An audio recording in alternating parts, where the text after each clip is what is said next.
Isa sa pinakang kinakaayawan ko na pangyayari sa buhay ko ay ang magkasakit. Like, ang ayos-ayos ko last night tapos pagkagising ko,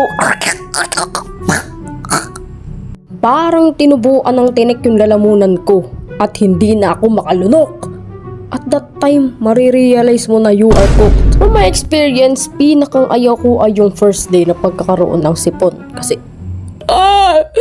yan yung stage kung saan magiging positive gripo yung ilong mo. Kaso, labas daw dyan. Tawag ka ng mama mo. Bakit? Tawag ka ni... Ay, ayop. Di mo naman sinabi na kabilang ka sa mga ano. Kabilang saan? Tingnan mo nga yung mata mo. Pulang-pula.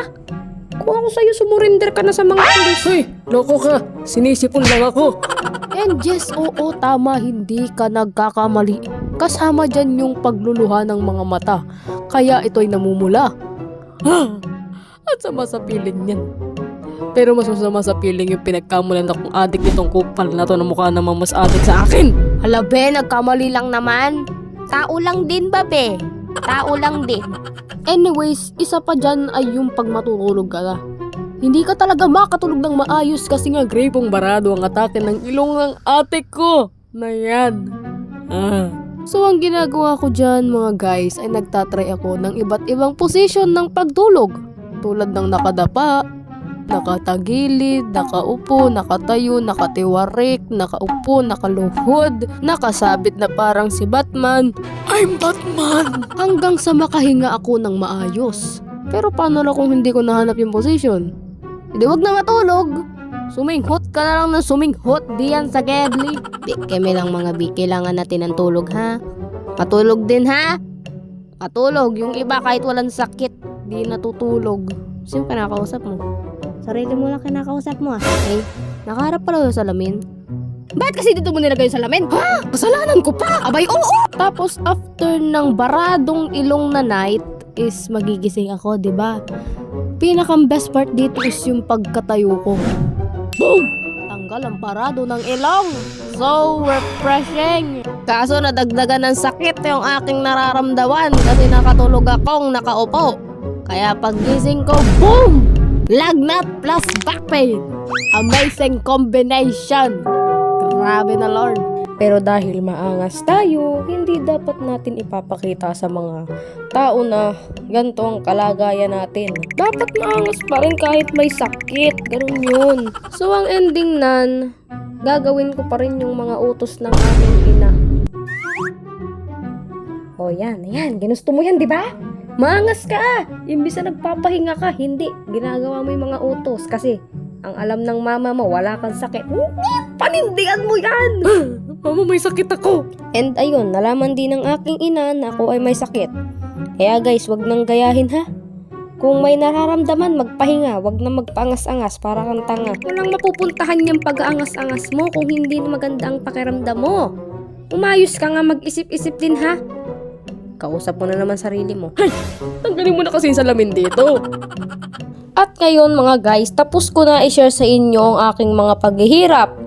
Kaya ngayon, i-share ko naman sa inyo kung paano ko pinapagaling ang sarili ko. Una ay ang drinking water therapy. Ang top 1 advice ng aking ina sa akin tuwing ako ay may sakit. As in, anytime sinasabihan niya ako na uminom ng tubig. Uminom ka ng tubig.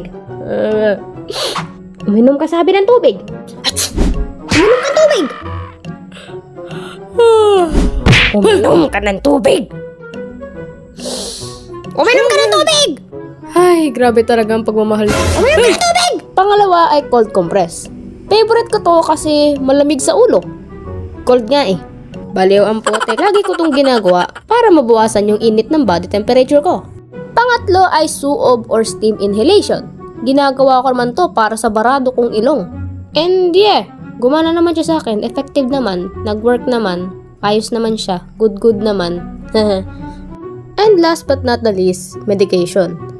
Minsan ko lang to ginagawa kasi, wala lang.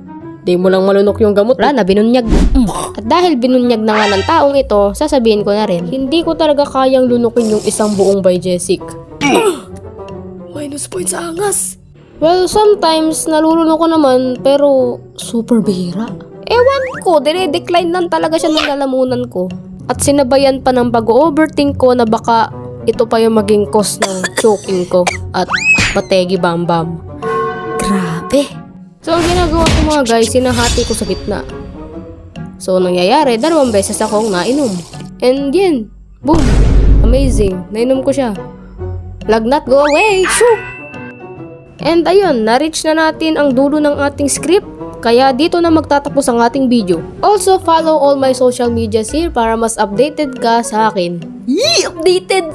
Sana all! At kung gusto mo naman magpa-shoutout ay mag-comment ka lang dyan sa baba at isa-shoutout kita next video. So ayun lang mga guys, bye-bye! Don't forget to like and subscribe. Bye! Bye na nga, Hoy, tara na, Marisa! Ach! Nangyari sa'yo? Hinawan!